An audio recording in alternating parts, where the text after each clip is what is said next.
बर नुहे कि कन्या नुहे एठू पळा नहेले मु एबे रहमणिया पशुटीए शोषरे आसीची बाड़ी जमा उठानी बिचारी गाईटीए परा ताकू टिके पणा पीवाकू दे।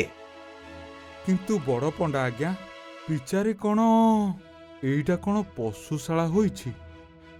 आमे एते परिश्रम करी भोग तैयारी करिछु आउ से कौन सबु नष्ट कर देबो? देखु नाती ता जीभ केमिति लह लह होउछि।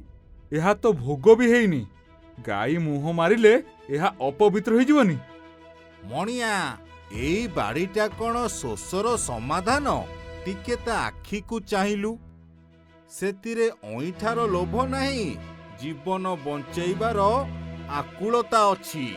हेले बड़ पंडा आज्ञा आपण तो कहती ठाकुर को शुद्ध भोग लगे, एमिति पशु मुह मारिले ठाकुर कौन से पणा ग्रहण करिवे? अरे बाबू, ठाकुर कौन केवल मूर्ति रे अछंती? एही निष्पाप पशुटीर शोष मेंटाइले जो तृप्ति मिलिबो सेईटा ही प्रकृत पूजा। मने रख, जीवन दाता केबे भी जल पाई काहाकू मना करंती नाही। Meera Dost, available at Jai Jagannath Store.